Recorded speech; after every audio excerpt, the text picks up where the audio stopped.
Yo, yo, yo, good people. Welcome to the Earman Show.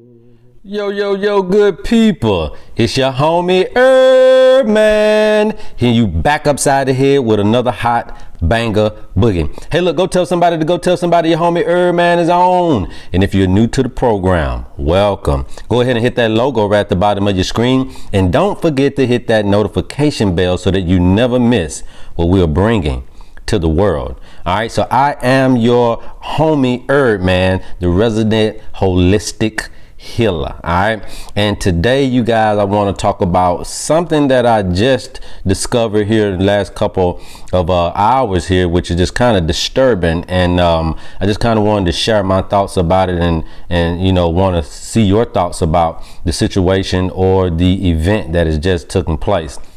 Again, you guys, as always, it is free to like, share, and subscribe. It is your way of letting your homie Man know you appreciate all the information, man, that we're bringing to you. So in the last couple of days here, the last couple of hours, we've had a parade in Egypt. They have moved about 20 something odd pharaohs to a new location. Now, I know that this may not be anything strange, or it may not sound any you know, disturbing to most of us out there, because we really don't understand the, you know, what's going on over there. We don't really know the history behind the ancient Egyptians or the pharaohs and stuff like that. But what just happened, you guys, we really need to pay attention, because when you're talking about a global stage, all right, a global stage, I think that this will and has affected us, okay, moving forward. Now, there is a curse, okay? There is a curse that is associated with moving of the mummies or the pharaohs in Egypt, okay? And this has been a long-standing curse. Everybody pretty much over in that area or region of the continent of Africa mostly understood it and understand it. Some people don't believe in it, right? But there is evidence that have been people who gotten sick by moving mummies and pharaohs, okay? And it stems all the way down to the archaeologists and whoever else that want to come in and try to move these artifacts, okay? It is not conducive to do those types of things. I mean, these are our ancestors, especially when you are of the African diaspora. And what was more disturbing, not necessarily more disturbing, but what I would say that added on to the disturbance was this whole event. I didn't see a black face. This whole event, I didn't see anything that represented the ancient people of that time. If you go and Google, if you go and YouTube the parade, you will see that they did a big, I mean, they really did a big event. But to just see all of those faces being, you know, lighter than what they should be, and to just think about the future and how people may go to those videos, or they may go to that event for history to learn and be able to see nothing but you know, lighter skinned people. It really does send a message that if you didn't know any better, you would say that they are the ancient Egyptians, that they are the ancient Africans, that they are the progenitors of the humankind. And so that is what was most disturbing to me, was just the representation. A lot of people may not go into the archives and research. A lot of people may not do the reading that's required. A lot of people may not go in the depths that is required to understand the ancient history. People may just go on YouTube and Google pharaohs, and they may come up and see this big parade. You're talking about 50 years from now, 100 years from now, right? And the biggest example they would get would be this parade, this event. And it just jaw-dropping, man. It's just really hurtful that our history has been stolen and erased, and has been publicized in a whole new light that doesn't represent the people that actually were the true ancient Egyptians, the true ancient Africans, to really bring home this science and this evolution that we call the evolution of man. We created it. We started it. We were the advents of time, and we put everything in a time capsule. You know, whether that was a good idea or a bad idea, we did the doggone thing. And we're not being accredited for it. We're actually being depressed, suppressed, and oppressed because of it. Okay, and so now when you're talking about this curse, let's get back to this curse. So the curse of the pharaohs, or the mummy's curse, is a curse alleged to be cast upon anyone who disturbs the mummy of an ancient Egyptian.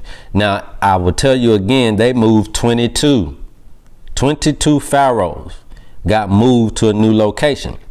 And what it's basically saying is that this curse, which doesn't differentiate. Okay, it doesn't matter if you're a thief, archaeologist, it doesn't matter. You know, if you're moving these ancient things, there's a curse that is allocated to it. And so when you're thinking about our world and what is happening, you know, even with the virus and all this type of stuff, and how it's being a global thing now, then you're starting to really understand and starting to kind of fold away all of the understandings of how close knitted we really are.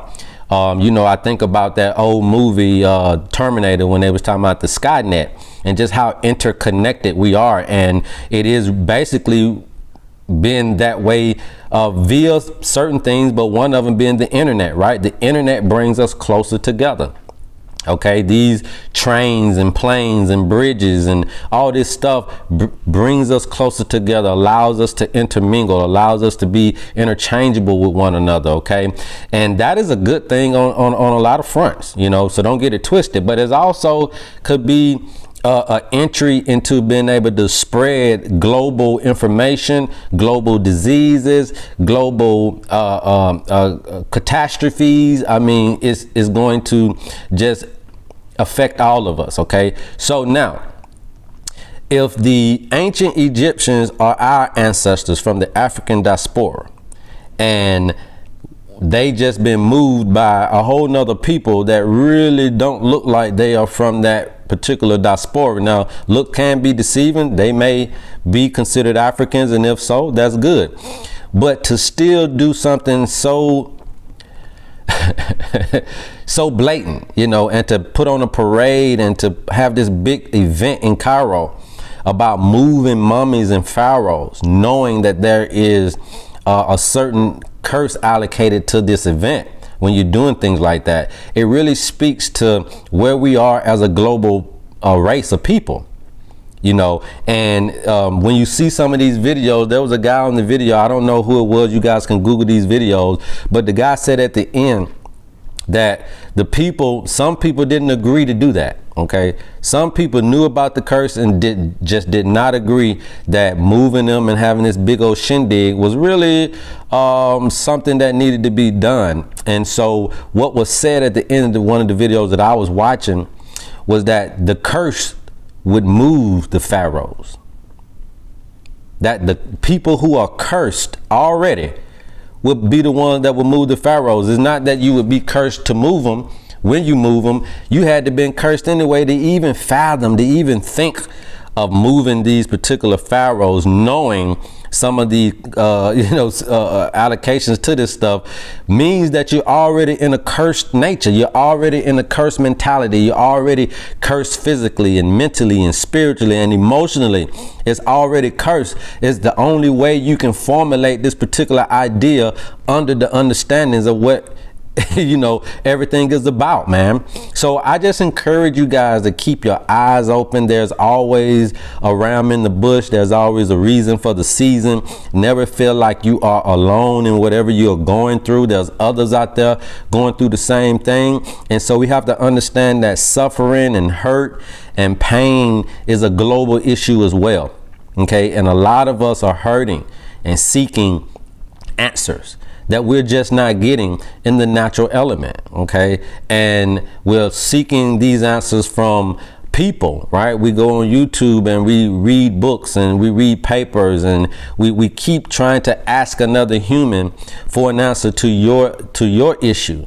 And you may not find it in the human unless they've been through it, right? Unless they have partaken in what you are trying to do, they may not be able to give you any helpful advice. And so you have to go to something bigger than yourself, something bigger than human. You have to go somewhere that allows you to get your grounding back, right? Allows you to refoot yourself back into the natural element and kind of recalibrate.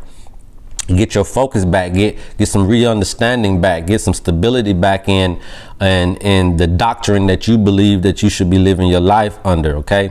And so that is natural.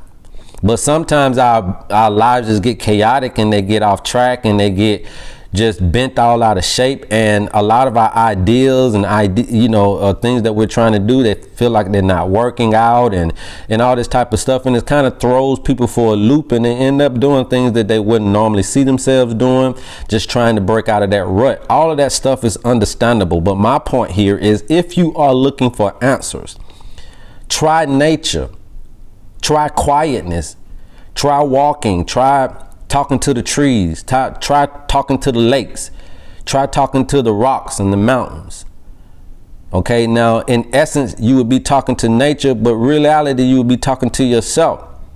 But you would begin to start maturating and understanding yourself, because basically you get better when you know yourself better, you guys. And I know that you guys may not understand that 4-element healing system, but that's where I went and got it from. The ancient people of Africa. Way before the Greeks came and the Romans came and all these other people came, we were the doctors, the priests, and the astrologers. We were the people. And we can easily go back and adopt these occupations to lead our global race into the new echelon of the future. We built this world. We built the blueprint for this modern world, and we can build the blueprint for the future world to come. But our people have to take back those occupations and those offices that allow us to be able to lead in that way. I'm talking about leading from a global front. And I'm also talking about leading from a physical standpoint, spiritual standpoint, mental and emotional standpoint. I believe the African leader is the greatest leader given to mankind. And it doesn't matter where that leader come from, it just need to come from the African diaspora. So with that being said, man, the people just moved the pharaohs, you guys. So just be on the lookout, be as a watchman, okay? And the best way you could watch is just to know the time. And the best way to know the time is to really understand thyself and put yourself back into the place you need to be, man. I didn't want to make this video long, but I definitely wanted to make it strong, man. I love you guys, and there's absolutely nothing you can do about it. Go tell somebody your homie Erdman was on. And until next time, love Erdman. Yo, yo, yo, good people. Welcome to the Erdman Show.